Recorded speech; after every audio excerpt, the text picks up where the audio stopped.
Hello, my friend, and welcome to Wisdom Trek. I am Guthrie Chamberlain, your guide to wisdom and creating a living legacy. Thank you for joining us for our 5-day-per-week Wisdom and Legacy Building podcast. This is day 782 of our trek, and time for our 3-minute mini trek called Wisdom Unplugged. Due to the heavy travel and activity schedules from these past few weeks, our Wisdom Trek episodes have been shorter so they can pre-record them in advance of this time. As we continue on with this new year, I thought it would be a good time to invest in discovering God and His key attributes. Yesterday we explored that God never changes, and today and tomorrow we will explore that God is always in control. God is in control of all things, working out everything in conformity with His plan and purpose of His own will. God's control extends to the entire universe. He is the only ruler, the King of Kings, the Lord of Lords. 1 Timothy chapter 6:15 explains, "At just the right time, Christ will be revealed from heaven by the blessed and only Almighty God, the King of all kings, the Lord of all lords." His throne is in heaven and His kingdom rules over all. He sustains the whole universe by His powerful word. The government of the entire universe is His. Let's look at God's control of nature. All natural forces are in His control. All the elements are at His command. All the processes of nature are at His direction. Jeremiah chapter 31:35 explains it this way, "It is the Lord who provides the sun to light the day, and the moon and the stars to light the night, who stirs the sea with roaring waves. His name is the Lord of heaven's armies." We also see that God controls all of His creatures. His care, for example, extends to the smallest of His creatures. He gives all the beasts of the world their food. Not even a single sparrow falls to the ground apart from His will. Matthew chapter 10 verse 29 tells us, "What is the price of 2 sparrows? 1 copper coin?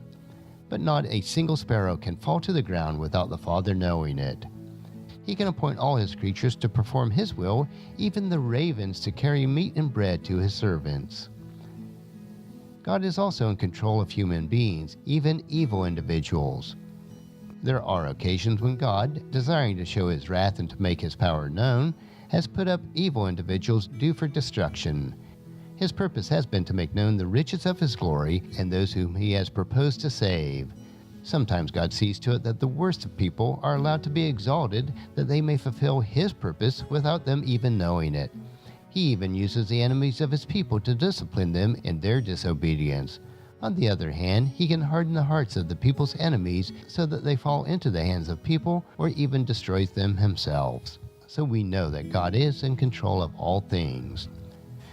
Tomorrow we will continue on this discovery of God's character, exploring a second part, that God is in control.